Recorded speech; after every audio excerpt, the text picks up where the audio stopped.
nasab ini kan gini. Kemarin ada ya sepertinya memang ramai juga gitu ya pernasapan ini. Ya. Jujur ya, karena kita sebagai orang awam juga kita melihat bahwa ini udah sebenarnya kan udah bertahun-tahun udah kita paham mengenai nasab ini, udah paham segala macam dan juga udah disepakati banyak, bahkan seluruh dunia kan seperti itu ya. Gitu. Terlepas dari tentunya banyak beberapa oknum yang keliru gitu. Saya juga paham nggak cuma itu aja. Setiap orang dari mana aja, kelompok manapun pasti akan ada oknum yang keliru, itu udah hal yang biasa kan, hal yang biasa. Ketika kemudian fenomena ini viral gitu dan kemudian menjadi perbincangan, kemudian menjadi topik-topik yang kemudian meningkatkan AdSense lah ibaratnya gitu ya. Banyak yang udah mulai bicara tapi bukan porsinya menurut saya gitu ya. Kita nggak tertarik untuk mengangkat itu karena kita bukan di situ kapasitasnya. Dan ini berkaitan dengan Rasulullah juga jatuhnya. Takutnya kita di pihak yang keliru gitu. Gimana kalau beneran itu keturunan Nabi? Mau ngomong apa kita? Nanti ketemu Nabi mau apa kita gitu. Terus ulama-ulama yang sepanjang berabad-abad sudah mengakui keabsahannya, kita mau kemana ini? Ya kan? Ya ini sih sebetulnya gini. Kalau ini sikap saya secara pribadi dan saya juga ya ini nasihat dari guru saya. Jadi begini, beragama yang baik itu kita kan namanya aliran ini Ahlus Sunnah wal Jamaah kan? Jamaah itu kan artinya jamaah bersama-sama. Iya, cari mayoritas dong. Ya kan? Kalau mayoritas ulama mengatakan begini, ikut aja lah. Kita sebagai orang awam nih, nggak usah pusing-pusing gitu. Kalau banyak ulama berpendapat begitu, kenapa? Karena ada hadis mas, jaminan dari Nabi. La tajtami ummati alal khata' awalad dolalah. Jadi umat Nabi Muhammad itu gak akan bersepakat tentang kesesatan, tentang sebuah kesesatan. Jadi kalau mayoritas ulama mengatakan A, ijma namanya ya, dalam ilmu Islam itu namanya ijma, kesepakatan ulama. Itu tidak ada garansi dari Nabi. Mereka itu gak akan bersepakat tentang kesesatan gitu loh. Kalau sudah ijma itu, udah kita percaya aja gitu loh. Dan sekali lagi, kepercayaan ini bukan landasannya bukan kepercayaan buta, tapi karena kita yakin bahwa kalau ulama menyepakati, landasannya pasti ilmu. Gitu loh, ini kearifan ini yang kita perlukan. Tanpa harus berkomentar, ya silakan kalau yang punya keahlian gitu ya. Tapi saya secara pribadi dinasihati sama guru saya, iya min mukhalafatil ijma. Jangan sekali-kali kamu melanggar ijma ulama.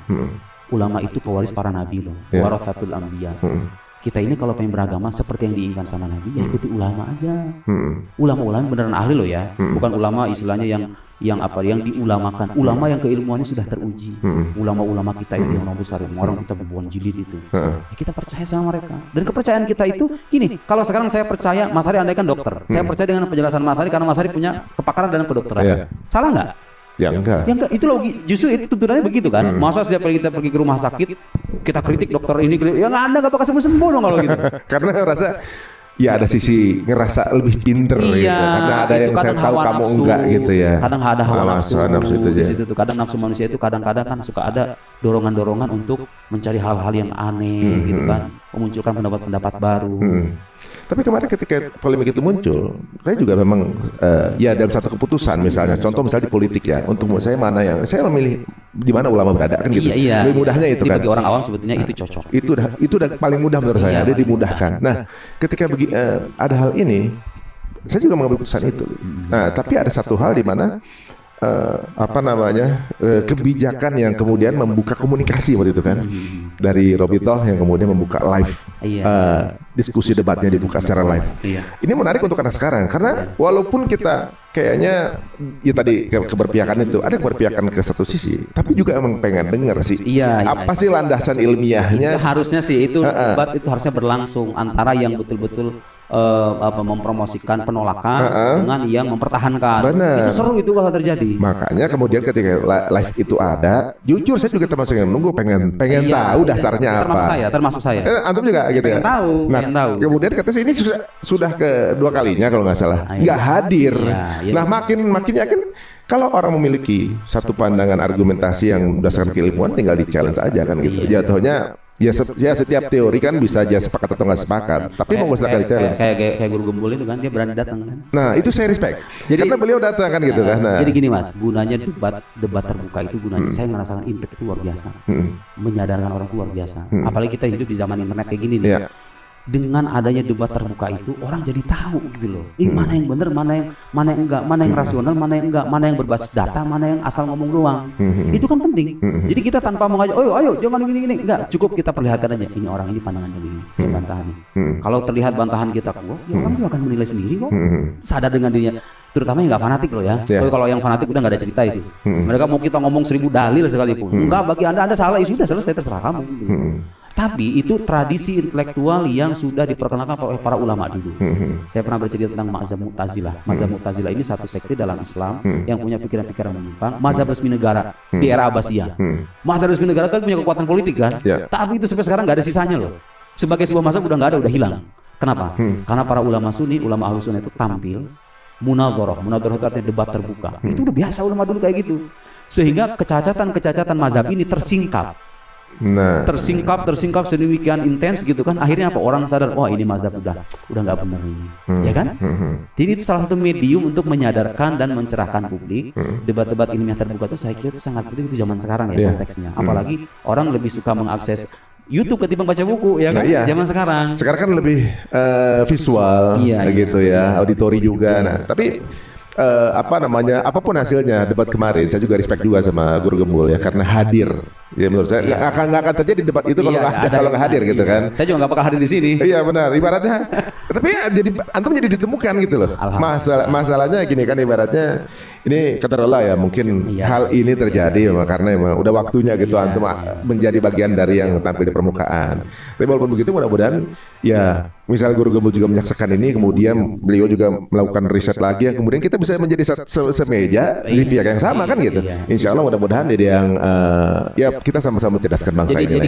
Jadi kita tidak ada persoalan dengan pribadi orangnya Jadi yang kita persoalan itu adalah pandangan-pandangannya yang memang terbukti bermasalah dari sudut argumentasi keilmuan gitu loh. Jadi ini fokus perdebatan kita pada soal itu. Saya tidak bicara soal kepribadian beliau, bahkan setelah itu pun kita bersalaman ya sudah selesai gitu loh. Cuman selama pemikiran itu ada, ya bantahan itu harus ada gitu loh. Dan beliau kan setahu saya belum sampai pada tahap meralat secara terang-terangan pandangannya kan. Beliau hanya mengatakan mengaku kalah dan lain. Tapi kan bagi saya tuh inti perdebatan itu bukan mengaku kalah, tapi menentukan mana yang benar dan mana yang salah. Yang benar harus diakui benar, yang salah harus diakui salah gitu loh. Soal siapa yang kalah dan menang ini bukan pertandingan sepak bola. Ini debat keilmuan itu tujuannya itu. Tapi saya cukup merasa itu juga bukan perkara yang mudah untuk mengatakan dia bahwa oke, di debat ini dia kalah gitu ya. Tapi itu juga ya siapa tahu kan, setiap orang ada juga ketika melakukan debat itu ada yang mencari kebenaran atau mencari pembenaran kan gitu ya. Ya mudah-mudahan beliau termasuk yang mencari kebenaran. Saya mengharapkan kebaikan untuk beliau dan para pengikutnya.